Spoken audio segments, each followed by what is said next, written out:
বাংলাদেশে ব্রয়লার মুরগির মাংসে পাওয়া গেল ভয়ঙ্কর এক ভাইরাস, নাম ইশেরেশিয়া আলবার্টি।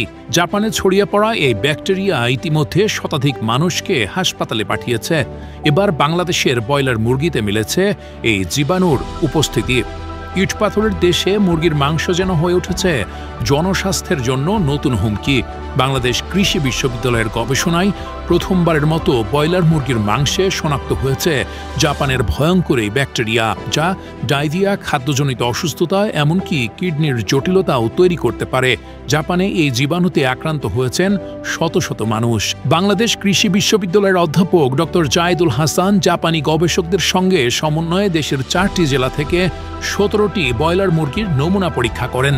গবেষণায় সবগুলো নমুনাতেই আলবার্টি ব্যাকটেরিয়ার অস্তিত্ব পাওয়া যায়। বিশেষভাবে ময়মনসিংহের বেশ কিছু দোকান থেকে নেওয়া মাংসেও এই জীবাণুটি পাওয়া গেছে। গবেষণা অনুযায়ী দোকানগুলোতে মাংস প্রক্রিয়াকরণের সময় পর্যাপ্ত স্বাস্থ্যবিধি না মানা, যার ফলে মুরগির বিষ্ঠা, ছুরি দোকানদারদের হাত ও অন্যান্য সরঞ্জামের মাধ্যমে জীবাণুটি ছড়াচ্ছে। গবেষণায় এই ব্যাকটেরিয়াটিকে জোনোটিক বলা হয়েছে, অর্থাৎ এটি প্রাণী থেকে মানুষের দেহে সংক্রমিত হতে পারে। গবেষণায় বলা হয়েছে এটি ভবিষ্যৎ প্রজন্মের জন্য বড় স্বাস্থ্য ঝুঁকি তৈরি করতে পারে। তবে স্বাস্থ্য বিশেষজ্ঞরা আতঙ্কিত না হয়ে সচেতন থাকার আহ্বান জানিয়েছেন। তারা জানান, মাংস ভালোভাবে ধুয়ে এবং ভালোভাবে সিদ্ধ করলে জীবাণুর ঝুঁকি অনেকাংশে কমানো সম্ভব।